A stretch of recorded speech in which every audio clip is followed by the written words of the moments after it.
इतकं परफेक्शन म्हणजे परफेक्शन बोलतात ना, की ब्रिज खालून पण ती मूर्ती व्यवस्थित गेली. जशी ती मूर्ती भारत माताला पोहोचली आणि जेव्हा ते काढलं, तो मोठा आहे, मला पण तेवढाच मोठा गणपती बसवायचा आहे. मग त्याच्यासाठी मी काहीतरी एफर्ट्स टाकेन एक्स्ट्रा. तर ते लोकं स्केच तर घेऊन येतात, पण त्यांचा बजेट क्रायटेरिया असतो तो एक लिमिट अमाउंटपर्यंत असतो. डिक्लेअरपर्यंत सांगतो, एकदा कारखान्यातून मूर्ती बाहेर पडली, की ती सर्वस्व जबाबदारी मंडळाची असते. तर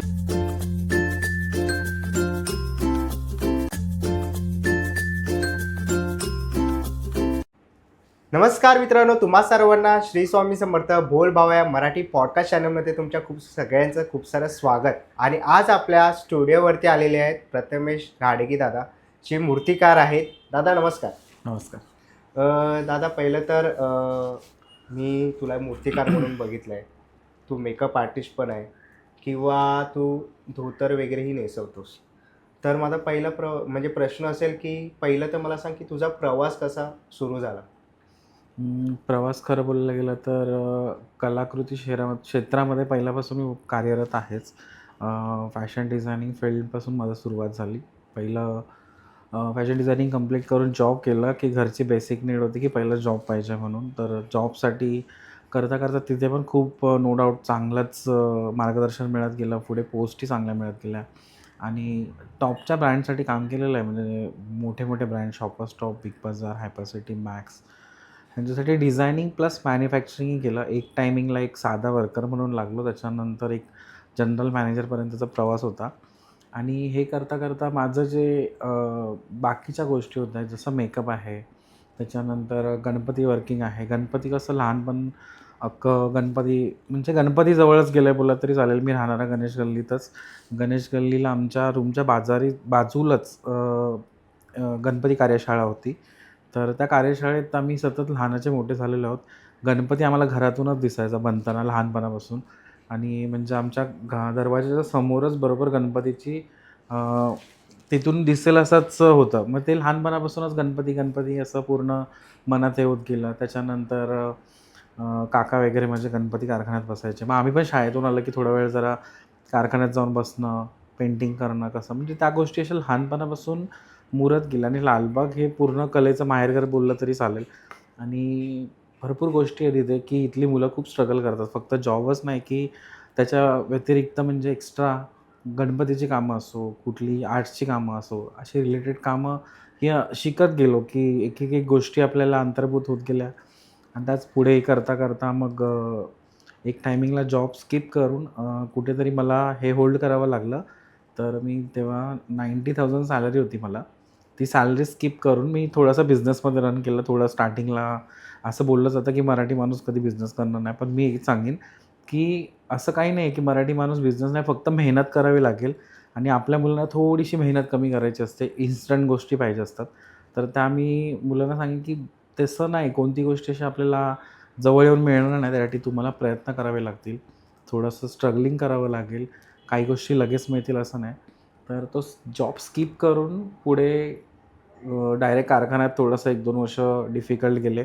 स्वतःची फॅक्टरी होती 60 मशीनची. गारमेंटनी मी म्हणजे जॉब करता एक बिझनेस ऑलरेडी स्टार्टअप केलेला. पण लॉकडाऊनमध्ये पूर्ण मेस्टअप झालं सगळं. तर त्याच्यानंतर मग गणपतीमध्ये मी ठरवलं, की चला आता ऑलरेडी मी काम करत होतो. पण गणपती स्वतःचं आपण स्टार्ट करूया. तर घरच्यांचा थोडा विरोध होता, "कशाला जॉबच कर, हे कर, ते कर." तर त्यांना मला प्रूव्ह करून दाखवायचं होतं, की हां, मी काहीतरी करू शकतो. तर असं सगळं करता पुढे कंटिन्युटी होत गेली. देवाच्या दयेने कामं सर्व चांगली होत गेली. त्याच्यानंतर पुढे करताचा आत्ताचा प्रवास आहे तो खूप छान आहे, की एक बोलतात ना, की मी वर्ल्ड फेमस नाही आहे. पण माझ्या घरातल्या फॅमिलींसाठी आणि माझ्या मित्रपरिवारांसाठी मी एक छान काम करतोय आणि त्यांना असं वाटतं, की मी खूप छान आर्टिस्ट आहे, फेमस आहे. मला ते बस त्याच्यामध्ये मी हॅपी आहे. की असं नाही की आपल्याला वर्ड टॅग लागावा लागेल किंवा ह्याच्यात बोललं जातात बरेचसे टाकतात की फेमस मूर्तिकार. मूर्तिकार बोलण्यापेक्षा मी एक आर्टिस्ट आहे. मी ऑलराउंडर आहे. भरपूर कामं केली आहेत आणि माझा हाच मोटिव्ह होता त्याच्यामागे, की कोणतंही काम पर्टिक्युलर वेळेपुरतं असतं. गणपती कारखाना 3-4 महिन्यापुरता असतो. त्याच्या पुढच्या वेळेत आपण काय करू शकतो? वर्षभर करणारी सुद्धा कामं आहेत. पण माझं फक्त गणपती कारखाना असतो वर्षभर. म्हणजे 3 ते 4 महिने वर्षभर कार्यरत नाही राहत. मग त्याच्यानंतर मग मेकअपचं काम ऑलरेडी करत होतो. मग ते मी स्टार्टअप केलं. मग त्यानंतर क्लासेस चालू केले कुठेतरी. मुलांना भरपूर शिकायची इच्छा होती. तसं आम्हाला कोणी शिकवलं नाही, पण आता असं वाटतं की आपण कोणाला तरी शिकवावं, घडवावं.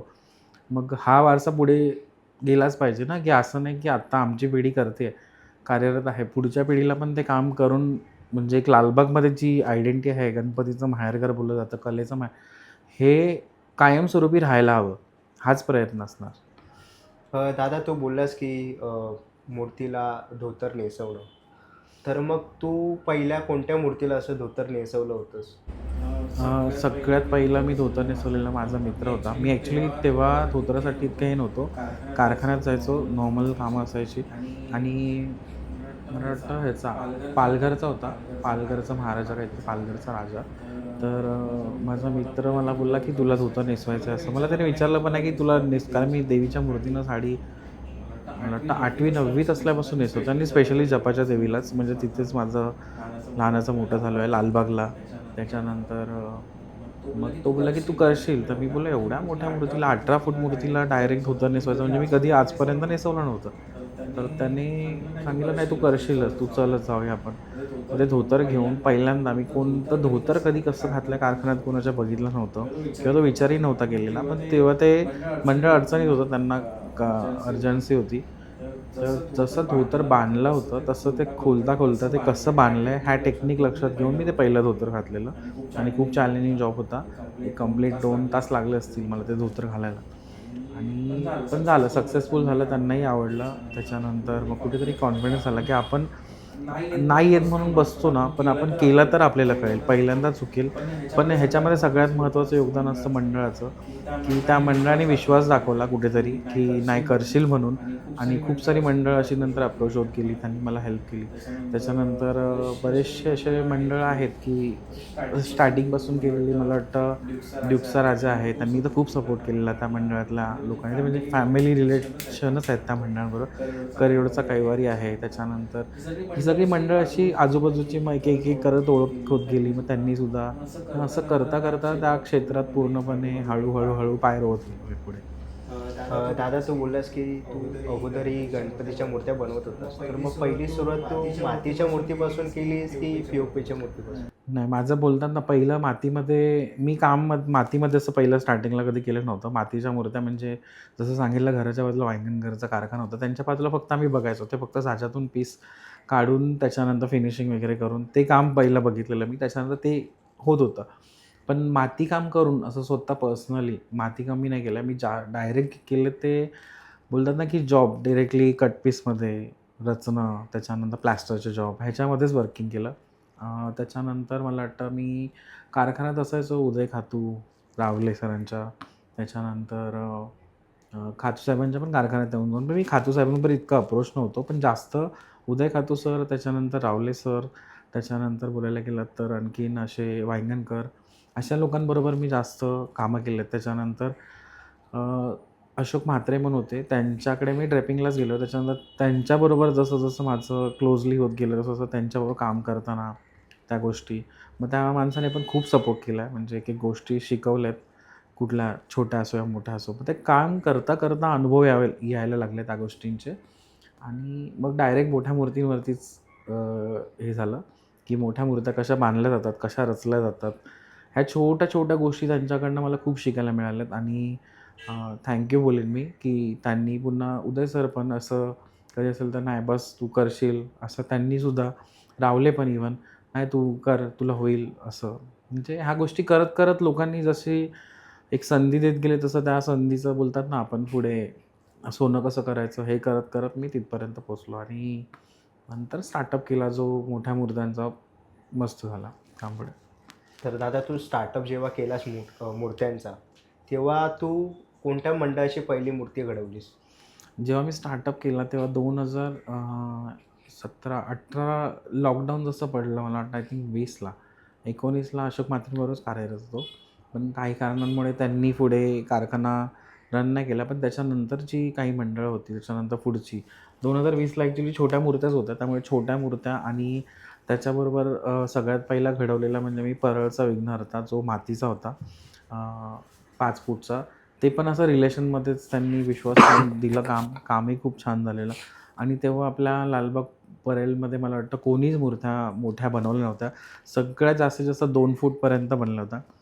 पहिली मूर्ती आपली परलचा विघ्नहर्ताचीच निघाली, जी की होती मोठी रथासारखी 4 फूट 4 ते 5 फूट मूर्ती मातीची, शाडू मातीची बनवलेली. तर तो खूप चॅलेंजिंग जॉब होता, की 5 फुटाची मूर्ती रचणं, मग ती मूर्ती व्यवस्थित बॅलन्सिंग होणं. त्याच्यानंतर पूर्ण फ्री हँड होती ती मूर्ती. तर थोडा टास्क होता, पण तो खूप फुलफिल केला आणि मंडळाच्या लोकांनी खूप मला सपोर्ट केला आणि खूप हेल्पफुल आहेत ती लोकंसुद्धा. असं करत तो पहिला प्रवास होता आणि त्याच्यानंतर जेव्हा लॉकडाऊन ओपन झालं, गणपतीचे मूर्त्या मोठ्या स्टार्ट केल्या, तेव्हा सगळ्यात पहिली मोठी मूर्ती बनवलेली ती कामाठीपुराचा महागणपती, मुंबईचा मोरया.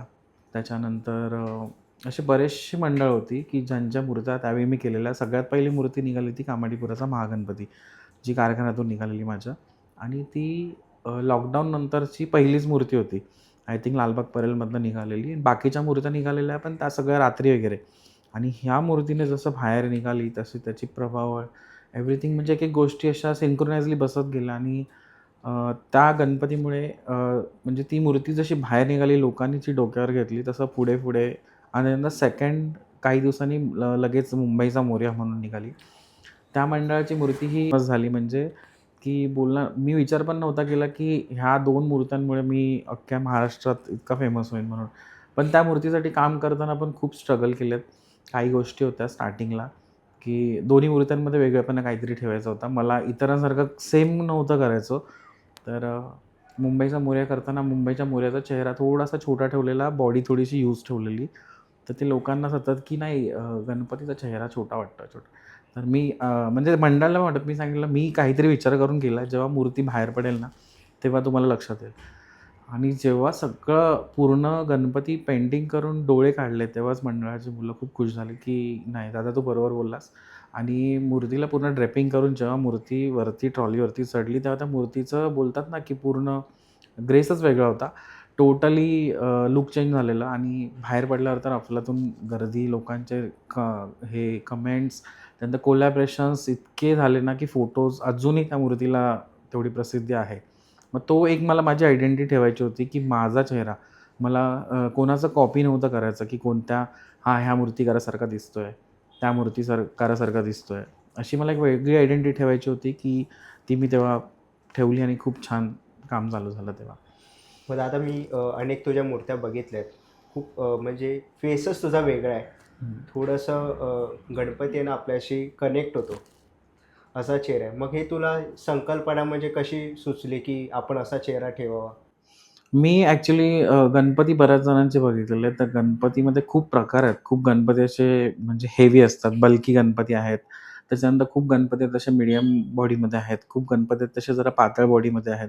तर हे सगळं कसं आहे ना, की लोकं आजकाल म्हणजे गणपती जाडाच पाहिजे, असंच पाहिजे, तर नाही. एक मनुष्यरूपी बॉडी, एक देह तेव्हा हत्तीच्या शिराला जोडलेला होता. म्हणजे आपण इमॅजिन करू शकत नाही, की हत्तीसारखाच असायला पाहिजे असं नाही आहे तो. तर त्याचं शिर काढून जेव्हा गणपतीच्या देहावरती जोडलं गेलं, तेव्हा तो गणपती म्हणून हे झाला. पण ती दिसणार खालची बॉडी तर गणपतीचीच. मग बरेचसे लोकं तसे नाही, गणपती खूपच बल्की होता.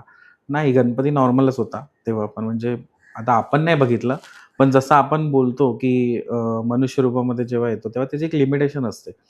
आणि त्या चेहऱ्याला, त्या पूर्ण बॉडीला ते सगळं सूट झालं पाहिजेत त्या गोष्टी. त्याचे अवयव म्हणा, त्याच्यानंतर त्याचा देह म्हणा, त्याच्यानंतर पूर्ण श डोक्याचं शीर म्हणा, त्यानंतर डोळे म्हणा त्याचे असे जेव्हा गणपती भक्त आपल्यासमोर गणपतीसमोर उभा राहतो, तेव्हा तो त्याच भावनेने त्याच्याकडे बघत असतो, की काहीतरी मागत असतो, काहीतरी सुख त्याच्यात दाखवत असतो, काहीतरी दुःख लपवत असतो, सांगत असतो त्याला. तेव्हा ते भाव त्याच्यात उतरले पाहिजेत आणि मी प्रत्येकाच्या नजरेत बघितलेले आहेत, की जेव्हा गणपती बाहेर पडतो, रेडी होतो, तेव्हा कारखान्यातली मुलं, त्याच्यानंतर आजूबाजूची लोकं, की अशी म्हणजे लिटरली बघतात डोळ्यांकडे आणि तेच इम्पोर्टंट असतं आपल्याला, की लोकांनी भावुक झालं पाहिजे त्या गोष्टीला बघून, की हां, माझ्यासमोर साक्षात देव उभा आहे. तर छोट्या-छोट्या गोष्टी आहेत, की जसं चेहरा म्हणा, गणपतीची बॉडी मोठी दिसली पाहिजे, चेहरा थोडासा हलका लहान दिसला पाहिजे. तोही चेहरा बनवलेला. त्याच्यानंतर एक चेहरा मी मोठा, थोडासा हत्ती शेर असतं म्हणजे हत्तीच्या फेससारखा दिसेल. हत्तीचा फेस असा मोठा, डोळे थोडेसे छोटे. तसा दिसेल असा क्यूट पण केलेला. तोही फेस आपला खूप छान चालला आणि दुसरे फेस आहेत ते पण वर्किंगमध्ये आहेत आणि ऑलरेडी जे फेस सिग्नेचर फेस आहे ते मुंबईचा मोरया आणि कामाठीपुराचा महागणपती हे सिग्नेचर फेस आहे. त्याच्यानंतर एक 10 to 11 फीटचा मी काढला होता गेल्या वर्षी. तर तोही फेस लोकांना खूप आवडला. त्याचंही पूर्ण म्हणजे काम करताना कंप्लीट मी आता स्वतः काही काम नाही करत. इतकं मातीकामामध्ये मी एक्सपर्ट नाही आहे. पण हां, मी प्रयत्न करतो आणि त्याच्यात इनपुट कसे करायचे ते मी करून घेतो. तर तो 1 वीक मी कंटिन्युअसली त्याच्यावरती काम करत होतो. त्या अँगलने बघून, की कुठेतरी गाल स्टेबल असायला हवेत, कुठेतरी डोळे तसे असायला हवेत, कुठेतरी गणपतीचं मस्तक तसं दिसायला हवं, कानाचा प्रिकॉशन कसे पाहिजेत, कान कसे हवेत, ह्या सगळ्या गोष्टी टोटली मीच बघतो आणि त्याच्यावरतीच काम करून फायनलाईज केल्या जातात त्या गोष्टी आणि मग लोकांपुढे इतका गणपतीचा क्यूट आणि गुंड चेहरा लोकांना दिसतो. दादा तुझ्या कारखान्यामध्ये किती फुटापासून मूर्त्या तू बनवतोस? आपल्याकडे मोस्ट ऑफ मी 5 फूटपासून सांगितलेलं, पण 5 फूट मी रेअरली घेत नाही गणपती. तर मोस्ट ऑफ तरी 8 फूट ते आपल्या 21-22 फूटपर्यंत मूर्त्या बनतात. 21-22 म्हणण्यापेक्षा 16, 17, 18 फूटपर्यंत असतात. त्याच्या प्रभाव वगैरे पकडून आपण 21-22 बोलू शकतो त्यांना. तर अशा प्रकारे 5 फूटच्या घेत नाही, कारण काय होतं, की मोठ्या मूर्त्या बनवताना कुठेतरी त्या मूर्त्यांकडे दुर्लक्ष होतं. मग त्या एंड मोमेंटला काम होण्यापेक्षा मी त्यामुळे ते घेत नाही. पण आहे लोकांची रिक्वायरमेंट आहे. पण बघू आपण. कधी-कधी हे सगळी संकट येतात त्याच्यामुळे ते काम करणं त्यावेळी डिफिकल्ट होतं आणि कुठेतरी आपल्याला कोणाचं तरी भावना दुखवायच्या नाही आहेत, की काम नाही झालं टायमिंगवरती वगैरे ह्या सगळ्या गोष्टी आहेतच. दादा मूर्ती बनवत असताना अनेक मूर्त्या सिंहासनावर असतात, ज्या बैठक पद्धतीत असतात आणि काही बॅलन्सिंग जॉब पण असतात. तर मग दोन्ही मूर्त्या बनवताना सेम वेळ लागतो, तेवढीच मेहनत लागते? नाही, कसं असतं जेव्हा सिंहासनावर मूर्ती आपण बनवतो ते थोडंसं म्हणजे नॉर्मल आहे. ते होऊन जातं. सिंहासनावरती आपण बाकडे वगैरे लावून त्याच्या बाकड्यावरती उभं राहून ती मूर्ती रचू शकतो. पण जेव्हा बॅलन्सिंग गणपती करतो, तेव्हा टोटली तो एका रॉडवरती असतो गणपती. त्याच्यानंतर साईडला पूर्ण फ्रेमिंग बांधावी लागते तेवढ्या हाईटला आणि त्याच्यावरती खालून सगळ्या गोष्टी वरपर्यंत नेऊन ते काम करावं लागतं. तर ते खूप रिस्की काम असतं. मग ह्यावेळी कंटिन्युअसली मी त्या मूर्तीजवळच असतो. आता माझे आर्टिस्ट पण आहेत, ते पण जोडतात मूर्त्या. सगळीच कामं मला करणं पॉसिबल नाही. त्यामुळे आपल्याकडे आर्टिस्ट आपल्याला ठेवावेच लागतात आणि जेव्हा ती मूर्ती रचणार, तेव्हा त्याचं पूर्ण बोलतात ना, की पाय, हात एक-एक वरती उचलून नेणं सोपं नसतं आणि त्या लेव्हलला करताना काम खूप रिस्क असते. हाय रिस्क बोललं तरी चालेल. एखादा आर्टिस्ट खाली पडू शकतो. कधी बांबू पडतात तुटून. असं झालेलं आहे खूप वेळा. बांबू कधी-कधी पडलेत, तुटलेत. मग त्यातून वाचलेत माणसं. तर ह्या सगळ्या सेफ्टी गार्ड्स वगैरे आता हळू आम्ही प्रोव्हाईड करायला लागलो आहे. पण ती काळजी घेतो आम्ही, की जेवढ्या वरती होईल तेवढं पूर्ण व्यवस्थित बांधून मगच पुढची कामं स्टार्ट करतो. तर बॅलन्सिंग जॉब करणं सोपं नाही आहे. तसंच आपण ह्यावर्षी केला होता. म्हणजे आपण करतो दरवर्षी तरी आपले 1-2 तरी पीस असे असतात, की बॅलन्सिंग करतो मी ते. तर कुलाब्याचा महाराजा होता आपल्याकडे ह्या वर्षी. तर तो म्हणजे टोटली गणपती 10 फुटावरती हाईटला होता वरती. म्हणजे तेवढ्या वरती चढवणं, त्याच्यानंतर तेवढ्या ह्याला तो राहणं खूप डिफिकल्ट आहे ह्या गोष्टी.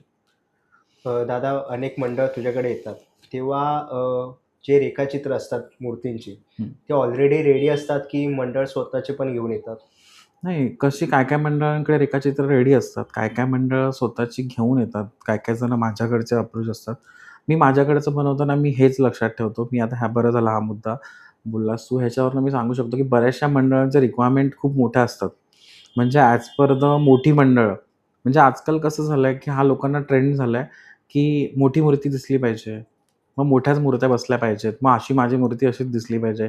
मग अशी प्रभावळच अशी मोठी पाहिजे. पण हा विचार नाही करत, की ती मोठी मंडळं पूर्ण विभागाची असतात आणि तुमचं एखादं मंडळ तुमच्या फक्त गल्लीपुरतं असतं.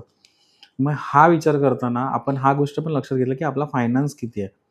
आपल्या फायनान्सच्या हिशोबाने आपण तशी मूर्ती बुक करणं, त्या आपल्या फायनान्समध्ये ती मूर्ती बसवणं. आता माझा मंडळातला विभागाचा गणपती आहे, पण तो मोठा आहे. मला पण तेवढाच मोठा गणपती बसवायचा आहे.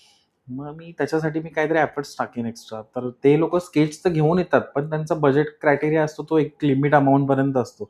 मग मी सगळ्यात पहिलं बोलतो, "हा स्केच दाखवता तुम्ही, तुमची अमाउंट पे करणार का त्याची? जी ओपन खर्च आहेत, त्याचे प्रभावळ आहेत. दरवर्षी प्रभावळ नवीन बनवणं. त्याच्यानंतर मूर्तीमध्ये काही चेंजेस असणार. मूर्ती आपण मॅनेज करू शकतो. पण त्याच्या व्यतिरिक्त जे एक्स्ट्राचे खर्च आहेत ना, हे खूप हेवी होऊन जातात प्रत्येक मूर्तिकाराला. बरेच मूर्तिकार बोलत असतील, बरेच मूर्तिकार नसतील बोलत. पण मी बोलतो, की ह्या ज्या एक्स्ट्रा ऑर्डिनरी गोष्टी असतात ना, की प्रभावळ, त्याच्यामध्ये फिगरच टाकणं, मग ती अशीच खाली सिंहासनालाच काहीतरी वेगळं पाहिजे. मग ह्या सगळ्या गोष्टींचे ना खर्च एक्स्ट्रा एक्सपेन्समध्ये जातात. आणि ते मंडळ ना कधी-कधी पे नाही करायला मागत. त्यांना त्याच्यामध्येच खूप छान गोष्ट हवी असते आणि मग ते काय होणार, "अरे नाही, ह्या मूर्तिकाराने ना आमची मूर्ती बरोबर नाही बनवली." पण हा विचार नाही करत, की आपण त्यांना किती एक्सपेन्स पेड केलेत. आपण त्यांना किती अमाउंट पेड केली आहे. त्या मूर्तिकाराने आपल्या अमाउंटमध्ये किती चांगली मूर्ती बनवून दिली. आपल्या अमाउंटपेक्षा पण पलीकडे जाऊन, हा विचार कधी मंडळ नाही करणार. फक्त एवढंच की नाही ह्याने मी सांगितलेलं, मी ते दिलं नाही असं. मग तेव्हा तो मूर्तिकाराने कमिटमेंट करणं खूप चुकीची आहे. मी स्पेशली सांगतो, की मी स्टार्टिंगलाच सांगतो, "हे होईल माझ्याकडनं, हे नाही होणार." मी बुकिंगचं हे करण्यासाठी हावरेपणा कधीच नाही केला. बरेचसे मूर्तिकार असतील, की हां, माझ्याकडे क्वांटिटी दिसली पाहिजे. मूर्ती हवाच्या सवा, हां, मी हे करून देईन, मी ते करून देईन आणि मग लास्टला ते होत नाही. मग कुठेतरी ती मंडळं नाराज होतात आणि मग ते कुठेतरी बोलणार. ते त्यापेक्षा मी अ, काही वर्षांपासून सरळ स्ट्रिक्टली बंद केलंय, की माझ्याकडनं गणपती तुम्हाला चांगला मिळेल. प्रभावळ तुम्हाला एक्स्ट्रा पाहिजेत. जर कोण देत असेल तर घेऊन या, मी गणपती बनवून देईन. गणपती जी प्रभावळ हवी आहे, त्या प्रभावळमध्ये मी लिमिटेशन आहेत. माझे 2-3 मेन गणपती आहेत. त्या गणपतींना मी प्रभावळ देतो. ते पण त्यांचे एक्सपेन्स त्यांचे तेच पेड करतात आणि त्या गोष्टी मॅनेज करून आम्ही कामं करतो. तर ज्यांना परवडतं त्यांना मी सांगतो, की ठीक आहे. तुम्हाला प्रभावळचं काम जर परवडत असेल तर एवढं-एवढं आहे त्याच्यामध्ये. तरी पण मी त्यांना नाराज नाही करत, की दुसऱ्या काही गोष्टी ऑप्शन्स जसं की थर्मोकॉलच्या बेसमध्ये आहे. ह्या गोष्टीमध्ये पण मॅनेज करून तुम्हाला आपण काम करू शकतो. म्हणजे जितकं सपोर्ट होईल तितकं आपण करण्याचा प्रयत्न करतो. काम खूप चांगलं करण्याचा प्रयत्न करतो. 100 मूर्त्यांमध्ये मी बोलीन 10 मूर्त्या आपण बॅलन्सिंग आणि एक्स्ट्रा ऑर्डिनरी घेऊ शकतो. 100 मूर्त्या एक्स्ट्रा ऑर्डिनरी कोणताच मूर्तिकार घेऊ शकत नाही आणि त्याने काय होतं, की वेळ कमी असतो. 2 ते 3 महिन्यात आपण एवढ्या सगळ्या गोष्टी फुलफिल नाही करू शकत आणि लेबर बोललात तर लेबर आज आज आहे, उद्या आजारी पडला, काय झाला, तर त्यावेळी आपण रिस्क घेण्यापेक्षा जे आपल्याला जमेल काम, जे आपल्याला करता येईल त्याच कामांमध्ये करायचं. म्हणजे तो एक माणूस करतोय ना, तर त्याच्यावर डिपेंड न राहता ती 10 माणसांनी कामं कशी करू शकेल, सॅक्रिफाय करून, ह्या गोष्टींचा विचार करणं खूप महत्त्वाचं आहे प्रत्येक मूर्तिकाराने. म्हणजे कसं होईल, की कामंही सोपी होतील आणि राहिलं मंडळांचं, तर मंडळांना मी एकच सांगेन, की तुम्ही कॉम्पिटिशन नका करू. तुम्ही गणपती उत्सव करा, खूप छान करा. गणपतीची मूर्ती आणा. मग ती कशी का असेना, जशी आपल्याला 1 वर्ष आपण समजा नाही आपलं बजेट आहे, तर आपण नॉर्मल आणा. ते कुठेतरी जाऊन मूर्तिकाराचे पैसे थांबवणं, मोठ्या-मोठ्या आरास करणं. मग हे सगळे खर्च पहिले तुम्ही काढा वर्षभर. बरेचशी मंडळं काय करतात, गणपती यायला 2 महिने, 3 महिने राहिले ना, की मग तेव्हा धावपळ करतात. ह्या वर्षीचा गणपती गेला ना, की नेक्स्ट इयरसाठी तुम्ही काय करायचंय ना, तो प्लॅन ह्या वर्षीच करा. मूर्तिकाराला जाऊन भेटा, की बाबा अशी-अशी मूर्ती आम्हाला करायची आहे. तो तुम्हाला गाईड करेल. तुम्ही एक्सपेन्स तयार करा तुमचे बाकीच्या खर्चांचे. मग तुम्हाला तसं बर्डन नाही पडणार. मोठी-मोठी मंडळं काय करतात माहिती आहे, मोस्ट ऑफ तरी नेक्स्ट इयरचं प्लॅन आहे ना, ते जसे गणपती विसर्जन होतील, दिवाळी झाली की त्यांचे प्लॅन चालू होतात, की आता ह्या वर्षी आपल्याला हे करायचं आहे, हा आपल्याला खर्च येईल. मग हे कामं करा आणि मग तुम्हाला तशी मोठी झेप घ्यायची तर तुम्ही घेऊ शकता. पण हळू मार्गस्थ व्हा. एकदम नको. एकांत आता माझ्या बाजूच्या मंडळाने 22 फूट आणली तर मी आता 27 फूट आणीन. हे कॉम्पिटिशन नकोय. आपल्याला मी परत सांगतो, की आपल्याला उत्सव करायचा आहे. खूप चांगल्या मार्गदर्शनाने करायचा आहे. भव्यतेची परंपरा बोलली जाते मुंबईमध्ये. तर ती भव्यता ना आपण जपूया, कायम टिकवूया. आपण कशाही प्रकारच्या मूर्त्या करून कुठेतरी आपल्या उत्सवाला गालबोट लागेल, हे न करता आपण ती भव्यतेची आणि उत्कृष्टेची परंपरा ना जपूया. खरंच बोलतो मी आणि ज्या मंडळाने हे कार्यरत करत आलेत, त्यांनी खूप अभ्यास केलाय त्या गोष्टीवरती. तसा तुम्हीही अभ्यास करा प्रत्येक गोष्टीवरती आणि मग पुढे जावा. दादा तू म्हणजे मंडळाबद्दल बोललास तर अनेक मंडळं येतात तुझ्याकडे. असं कधी झालंय की पेमेंट बाकी आहे? म्हणजे मूर्तिकाराने फेस करावं लागतं का? ही दरवर्षीची गोष्ट आहे. कोणताच मूर्तिकार असा नसेल, कोणतरी छाती ठोकपणे सांगत असतील, कोणतरी सांगत नसतील. तर गोष्ट नाही. तुम्ही बिनधास्त सांगा तुमचे पैसे ह्या मंडळाने ठेवलेत.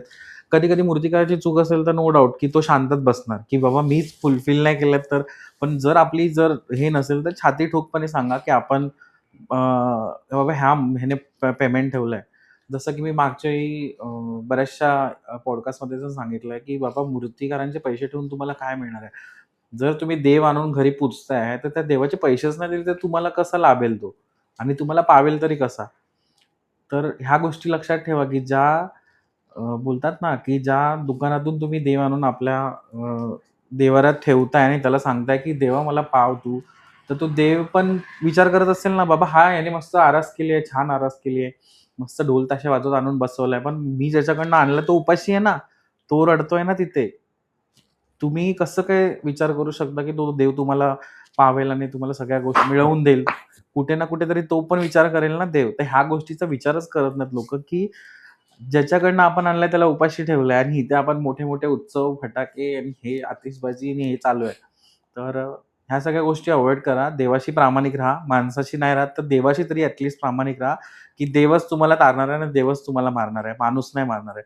तुम्हाला प्रश्नांची उत्तरं तिथेच द्यायची आहेत. त्यामुळे इथे आमच्याशी खोटेपणे वागाल, पण तिथे देवासमोर उभं राहून देवाच्या नजरेला नजर तरी भिडवायची तुम्हाला ताकद राहील का? दादा, आता मंडळ तर येतात. आपण हा विषय घेतला की पेमेंटबद्दल.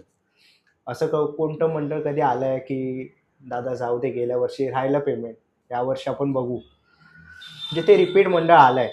मग तेव्हा मूर्तिकार म्हणून तू काय काळजी घेतो?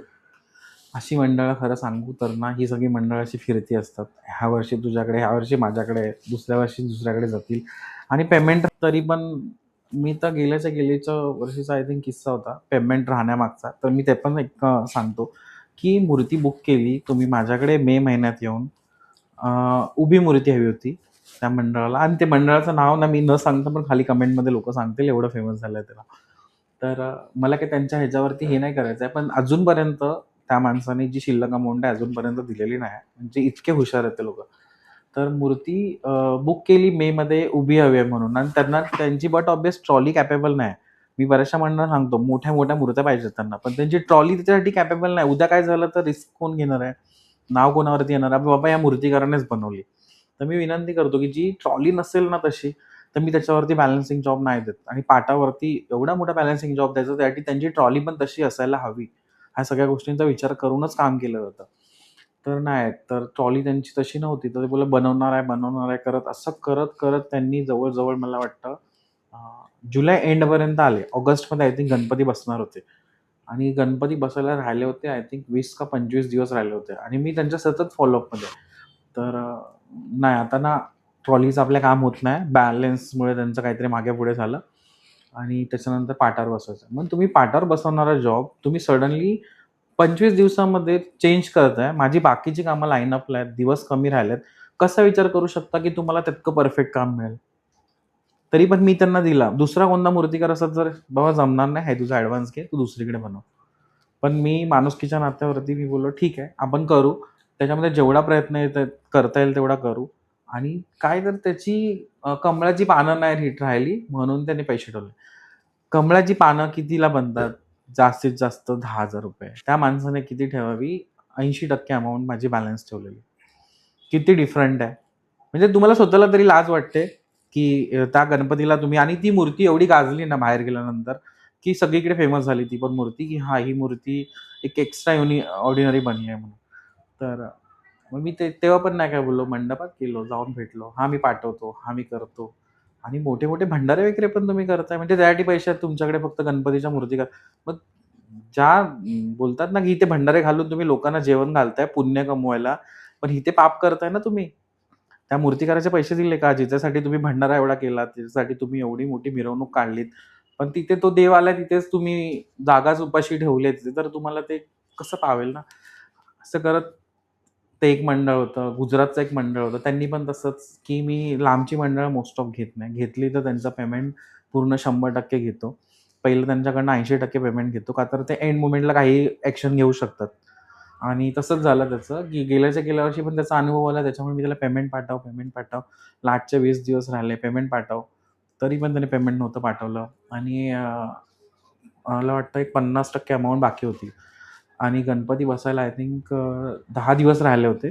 तरी पण मी माझ्या खिशातले पैसे पुढे करून ती वस्तू मागवून घेतली आणि ते काम करून घेतलं.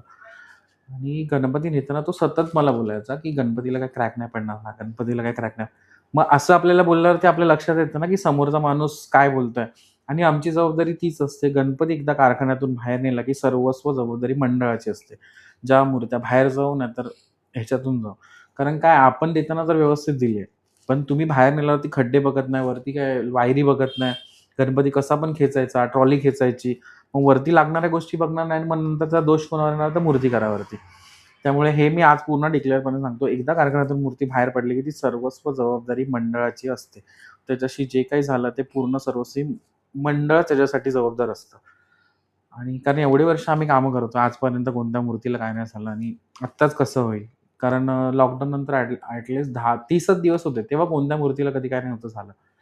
आणि मी त्याला त्याच्याशी बोलणार फोन केला त्याने मला तिथे केला, "मूर्ती ना पूरा क्रॅक हो गया करके." तर मी बोललो, "ठीक आहे." तर मग त्याच्यानंतर बोललो, की "बघ, मी तुला आधीच सांगितलं होतं. तुला पाहिजे तर मी उद्या माणूस पाठवून देतो." त्याला आगमन करायचं होतं. त्याने तिथल्या तिथे मूर्तिकार कोणतरी बोलावलं आणि त्याच्याकडनं काम करून घेतलं. आणि त्याची चुकी त्याच्यात मंडळाचीच आहे, की तुम्हाला जर आम्ही मे महिन्यापासून तर एप्रिलपासून तू जर फॉलोअप घेतोयस, तर तुझं पेमेंट तू पूर्ण कर ना. आम्ही पण तुला काम करून देणार. असं नाही की तुला आणि त्याच्या आधी माझ्याशी ती गोष्ट घडली आहे, तर मी बट ऑब्वियस आहे, की त्याला केअरफुलीच काम करणार त्याच्याबरोबर, की तू गेल्या वर्षी पण तसंच केलंस, तर ह्या वर्षी सुद्धा मी बाबा हां, माझा हा पेमेंट देत नाही तोपर्यंत मी पुढचं काम करणार नाही. तू आलास माझ्याकडे नो डाउट वेलकम चांगलं आहे.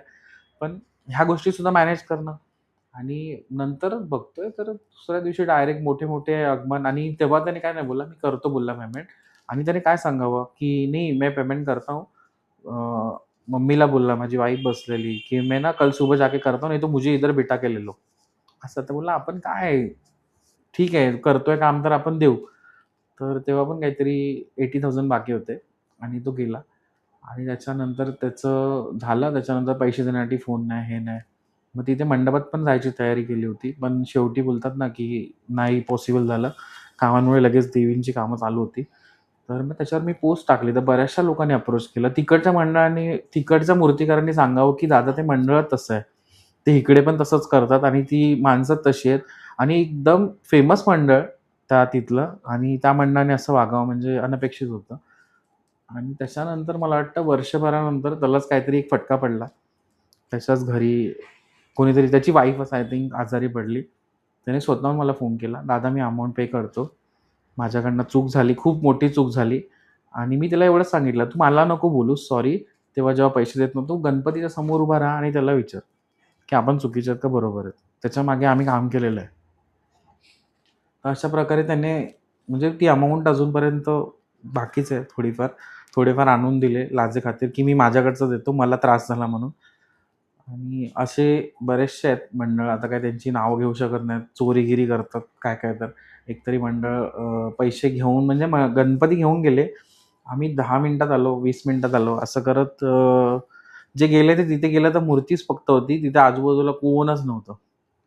आम्ही 2 दिवस तिथे हे करत होतो. मग अशा बऱ्याचशा मूर्तिकारांचे पैसे राहिले गेलेले आहेत. काही आपली चूक असेल, तर काही मंडळाच्या चूक असतात. तर मग त्यामुळेच गप्प राहतो. पण मी माझी तरी चूक कधी कुठे झाली नाही. मी माझं काम टाईम टू टाईम दिलेलं आहे. जेव्हा होतं, तेव्हा मी स्वतः अप्रोच केलेला आहे, की "बाबा सॉरी माझ्याकडनं चूक झाली, डिले झाली." पण मंडळाने माझ्या आजपर्यंत कोणत्याच जी जुनी मंडळं आहेत, त्यांनी आजपर्यंत कधीच मला अशी कोणती कंप्लेंट नाही केली आहे आणि सगळ्यांशी ॲज अ फॅमिलीसारखं रिलेशन आहे. तर अशी मंडळं घेताना आता मी विचारच करतो, की स्ट्रिक्टली केलंय, की जोपर्यंत मूर्तीचे पैसे पेड होत नाही, तोपर्यंत मूर्ती ऑफिसच्या समोरून हलणार नाही. म्हणजे दादा तू आता गणसंकुलमध्ये आपला कारखाना असतो. हं.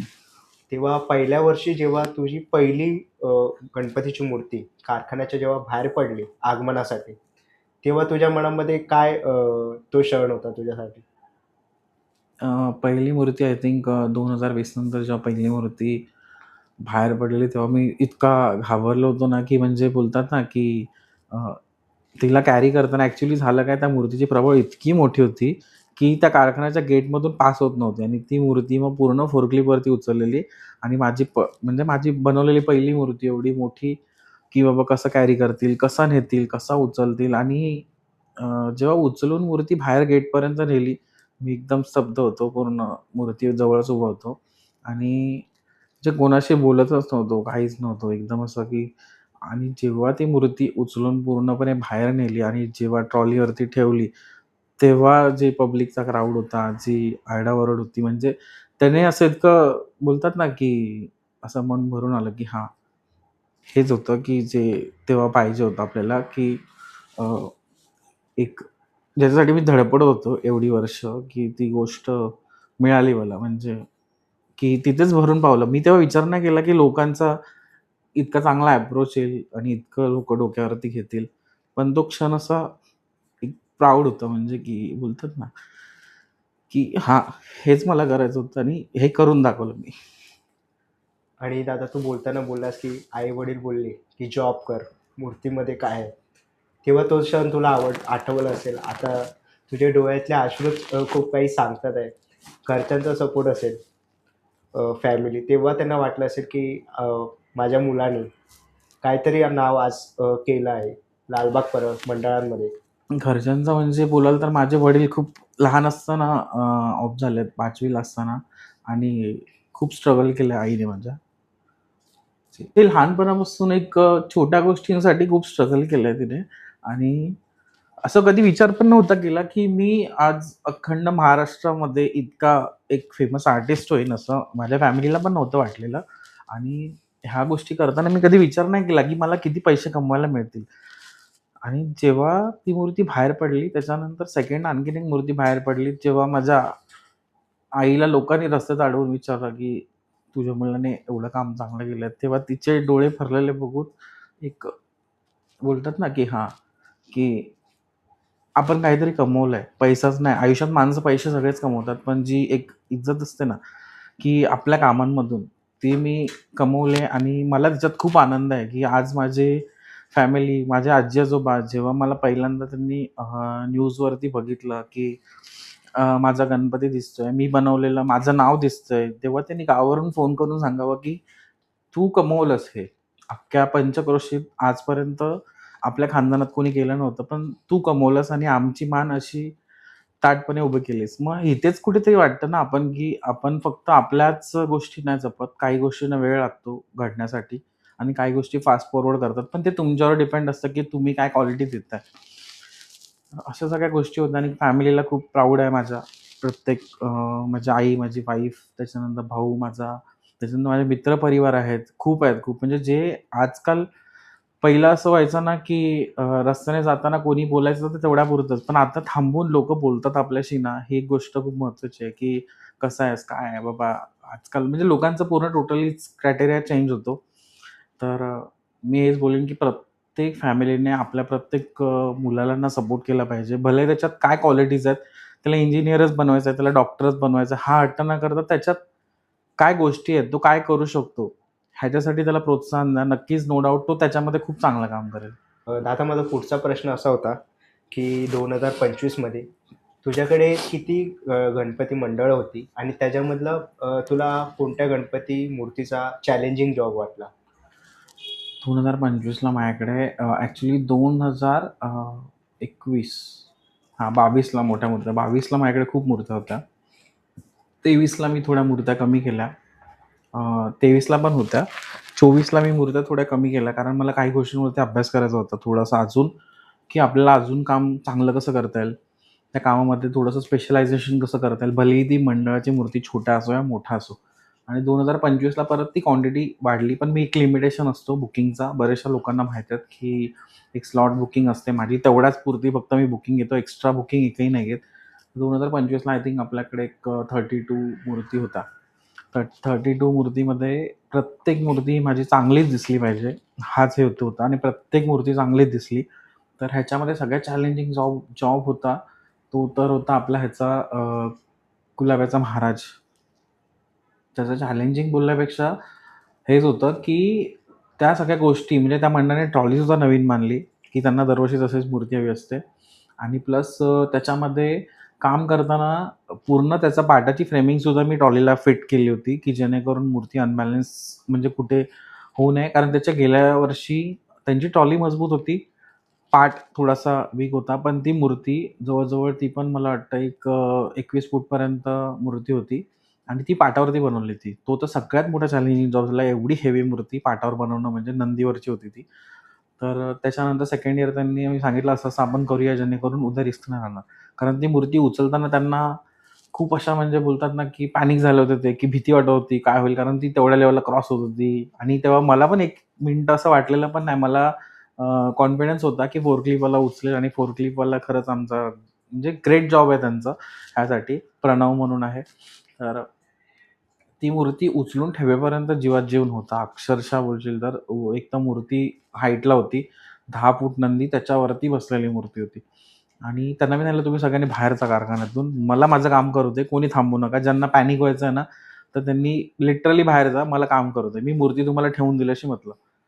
तर ते करत मूर्ती ठेवली पाटावरची. म्हणजे मी असंच नाही की ट्रॉलीवरतीच मोठे-मोठे जॉब केले. ट्रॉलीवरती पण मी बॅलन्सिंग जॉब खेळलेलो आहे. सॉरी पाटावरती पण बॅलन्सिंग जॉब खेळून उचलून ठेवलेले आहेत. म्हणजे मी दोन्ही गोष्टींचा अभ्यास केलाय प्रॉपररित्या. पण त्याच्यानंतर मूर्तीला एक सिंगल क्रॅक पण नाही पडले, की त्या मंडळाने कोणता सांगावे असं झालंय. आणि अशापर्यंत मूर्ती बाहेर गेली. मग त्याला बॅलन्सिंग फिटिंग करून घेतलं. का तर थोडा पार्ट वीक असल्यामुळे. पण नाही, ती मूर्ती पण छान गेली आणि गेल्या वर्षीच्या मूर्तीचं चॅलेंजिंग असं होतं, की मूर्ती बांधणी झाली. मूर्ती टोटली उभी होती. एका पायावर सिंगल रॉडवरती एका पायावरतीच अशी होती. आणि वरती त्याचा मंडपाचा थोडा प्रॉब्लेम झाला होता माझा. कारण मंडपाला मी मेजरमेंट सांगताना म्हणजे चुकलेलं आमचं. तर ते काहीतरी आय थिंक 22 फूटपर्यंत होतं आणि मूर्तीची हाईट टोटल जाती 24-25 फूटपर्यंत 26 फूटपर्यंत मूर्तीची हाईट जात होती. तर मग काय करणार आता मंडप एवढा खोलायचा बोलला तर तो बोलतो सगळे अख्खे मंडप खोलावे लागणार. तर ते तर खोलणं पॉसिबल नव्हतं कारण खूप कमी दिवस राहिले होते. मग त्याच्यामध्ये त्या मूर्तीचं वरचं डोक्याचा जो हा सरफेस असतो मुकुटाचा तो कट केला मी आणि तो फोल्डिंग केला आणि फोल्डिंग करून त्याच्या मागची रिंग पण ती फोल्डिंग केली. तर ह्या गोष्टीसाठी सुद्धा कुठेतरी काहीतरी कमेंट कोणाच्या तरी उगाच फालतूचे कमेंट करणारे लोकं त्यांना ज्यांना काही कामं नसतं. मी एक तर बोलेन की ज्यांना काही कामं नसतात ना, तीच लोकं ही करतात, की तुम्ही तुमच्या जर तेवढा दम असेल ना, तर फेस टू फेस येऊन आहे ना, समोर त्या माणसाला बोलायची हिंमत ठेवा. असे कोणाच्या तरी ह्याच्यावरनं जाऊन कमेंट करणार, तुम्ही ट्रोलिंग करणार. कशाला? आणि मी असे कधी लोकांना गिनलंच नाही त्या लोकांना, की त्या लोकांना आले तर हाईड करून टाकलंय, कारण मला पुढे जायचंय. ह्या लोकांना उत्तरं देत बसलो ना, तर कधीच आयुष्यात काही करू शकणार नाही. तर ते मुकुट कापलंय. गणपतीचं डोकं किंवा गणपतीची मान नाही कापली, की तिथून मी फोल्ड केलंय. तो एक बोलतात ना, की आभूषण आहे. हो. आभूषण काढून घालायचीच गोष्ट आहे. आभूषण असं नसतं, की कुठेतरी मग ते ते काहीतरी कुठेतरी खंडित केलं. तर ते मी वरचं आभूषण काढून हे केलंय. त्याच्यात रॉड होता. तर नो डाउट तो खालपर्यंत राहण्यासाठी रॉड राहणारच. सगळ्यांना माहिती आहे, पी मूर्ती आतून पोकळ असते. तर ते कसं वाटतंय डोक्यात घालताय. अरे डोक्यात नाही घालत आहे, मुकुट आहे ते. आभूषण घालतोय आम्ही. ते आभूषण घालताना तसंच दिसणार ना. तर त्या कुठेतरी गोष्टींना पण कुठेतरी मी माझ्या नाही कुठल्यातरी व्हिडिओवरती दिसतात. कधी त्याच्यावरती कमेंट बघितलेले लोकांचे. बरं आणि त्याच्यावरती बॅक साइडला मी माझ्या व्हिडिओमध्ये सांगितलं होतं, की मी बॅक फ्रेमिंग लावत नाही कधी मूर्त्यांना. पण त्या मूर्तीला लावावी लागली. आता हे पण मी आज सांगतो, की का लावली त्या मूर्तीला बॅक फ्रेमिंग? तर त्याच्यामध्ये त्या मुकुटाला जेव्हा फोल्डिंग केलं होतं, ते लावण्यासाठी मला ते करावं लागलं. कारण असा-असा प्रॉब्लेम झाला होता. मग ती मूर्ती बाहेर निघताना त्या गोष्टी कुठे अडू नयेत म्हणून मी ती गोष्ट करून घेतली होती आणि मला ते खूप छान खूप लोकांनी त्याच्यासाठी नावाजलं, की इतकं परफेक्शन म्हणजे परफेक्शन बोलतात ना, की ब्रिज खालून पण ती मूर्ती व्यवस्थित गेली. जशी ती मूर्ती भारत माताला पोहोचली आणि जेव्हा ते काढलं आणि त्या ब्रिज खालून ती मूर्ती गेली ना, सगळ्या लोकांच्या इतक्या टाळ्या आणि हे बघून, की त्या गोष्टीला परफेक्शन मिळणं, की ब्रिज खालून ती मूर्ती जाणं, ते काढून परत ते लावणं म्हणजे पूर्ण फिटिंग करणं, हे चॅलेंजिंग होतं आणि त्याच्यावरती त्या शिडीवरती चढूनच ते काम होणार होतं. कोणती तरी बारकी शिडी घेऊन कोणी 22 फुटाला चढून त्या गोष्टी करणं पॉसिबल नव्हतं आणि म्हणून ती शिडी लावली होती यावर्षी. तर नेक्स्ट इयर अजून काहीतरी वेगळा प्लॅन करू किंवा त्या गोष्टीची काळजी घेऊ आपण. तर तो सगळ्यात मोठा जॉब होता आणि जशी ती मूर्ती बाहेर पडली तसं म्हणजे मला समाधान आहे, की मी जे काम केलंय ते बऱ्याचशा लोकांच्या गोष्टी दिसल्या. ह्या सगळ्या गोष्टी लोकांना दिसत नाहीत, की ह्या पण गोष्टी होतात. प्रत्येक मूर्तिकाराकडे काही ना काहीतरी वेगळं-वेगळं होतं. तर त्याला आपलीच लोकं आहेत, की आपलीच लोकं आपल्याला पुढे कधी तू हिरो दिसशील, कधी तो हिरो दिसशील. मी खरं बोलेन तर आम्हा मूर्तिकारामध्ये कोणतं कॉम्पिटिशन नाही. आम्ही आमचं प्रत्येकजण काम करतोय. पण ह्याच्यामध्ये बाकीचे जे लोकं आहेत ना, की हां, आज हा हिरो दिसतोय, तो हिरो दिसतोय आणि हिरो बोलण्यापेक्षा आम्ही एक देवाचं काम करतोय. आम्हाला कोणाला इथे आमचं हिरोपण वगैरे दाखवायचं नाही आणि मी तर नाहीच कधी, की मी कोणाला कधी दाखवायला गेलोय किंवा कोणाचं कधी असं हे केलंय. मी प्रत्येकाला मार्गदर्शन केलंय, प्रत्येकाला मदत केली आहे. पण काही लोकं ती गोष्ट विसरून पुढे जातायत. नो डाउट त्यांना ऑल द बेस्ट बोलेन मी त्याच्यासाठी. पण विसरू नका, की त्याच गणपतीशी तुम्हाला डोळ्याला डोळे मिळवायचे आहेत. कुठेतरी त्यानेच तुम्हाला उभं केलंय, त्यानेच तुम्हाला मार्गदर्शन दाखवलंय. आज ते मार्गदर्शन विसराल, तर उद्या तुम्हाला तोच विचारणार आहे प्रश्न. तर असा तो टास्कवाला जॉब होता आणि त्याच्यानंतर मला वाटत नाही दुसरे कोणते होते. हां, हाच एक टास्कवाला जॉब होता आपल्याकडे गेल्या वर्षी. दादा तू बोललास की तू कारखाना गणपतीचा 2020 पासून करतोय आतापर्यंत. तर मग ह्याच्यामध्ये कधी असं तुला वाटलं की लॉस झालेला आहे किंवा मंडळाच्या पेमेंटमुळे कारागिरांचे पेमेंट करणं खूप डिफिकल्ट झालेलं आहे? प्रत्येक मूर्तिकारासाठी हा चॅलेंजिंग जॉब असतो. नाही, प्रत्येक का माहिती आहे, कारण कुठेतरी गणपती मंडळ जेव्हा पैसे देत नाही, तेव्हा त्याचा पूर्ण टोटली जो लॉस आहे तो मूर्तिकारावरतीच पडतो आणि मूर्तिकार ह्या सगळ्या गोष्टी बेअर नाही करू शकत. आता बरेचसे मूर्तिकार फक्त त्याच पिरियडवर ते मूर्त्या बनवतात. बाकीचे जे ते थोडं-थोडं कार्यरत तरी आहेत. त्यांचं पोट तरी भरतील इतकं तरी कार्यरत आहेत. आणि मग अशा वेळी ना, प्रत्येक मूर्तिकार मी बोलेन कोणताच मूर्तिकार असा नसेल, की बोलेन हां, मी खूप कमवलेत.